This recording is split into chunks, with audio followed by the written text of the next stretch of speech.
कसलंही पद किंवा सत्ता नसताना पूर परिस्थितीत 700 कुटुंबियांना सहाय्य केलं। अनेक ठिकाणी आरोग्य शिबिरांचं आयोजन, रेशन आधार कार्ड शिबिरं घेतली। मुख्यमंत्री सहायता निधीतून गरजूंना अर्थसहाय्य केलं।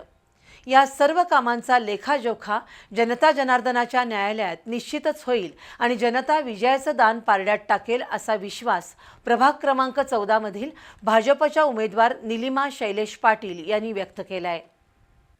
कोल्हापुरातील शाहूपुरी इथले शैलेश पाटील गेली 25 वर्ष जनसेवेत सक्रिय आहेत।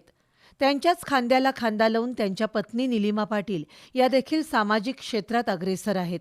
शैलेश पाटील यांनी खासदार धनंजय महाडिक यांच्या मार्गदर्शनातून युवा शक्तीच्या माध्यमातून कार्य सुरू केलं। 2009 पासून ते भारतीय जनता पार्टीशी सक्रियपणे जोडले गेले। सामाजिक आणि संघटनात्मक कार्यात त्यांनी सातत्यानं मोठं योगदान देण्याचं काम केलंय।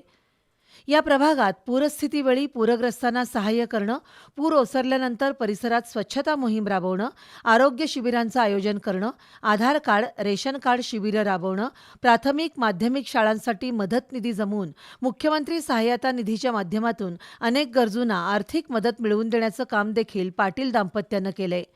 आमदार खासदार यांच्या माध्यमातून पायाभूत विकासाची कामंही त्यांनी केलेली आहेत। भाजपची विचारसरणी जपत कुटुंबाचा सामाजिक कार्याचा वसा आणि वारसा जपण्याचं काम पाटील दाम्पत्याकडून होतंय। त्यामुळेच प्रभाग क्रमांक 14 मधील जनतेचा निलिमा शैलेश पाटील यांच्यावर दृढ विश्वास आहे। भारतीय जनता पार्टीनं दिलेली उमेदवारी आणि जनतेनं दिलेलं पाठबळ यामुळे सौभाग्यवती निलिमा पाटील यांचा या प्रभागातून विजय निश्चित मानला जातोय।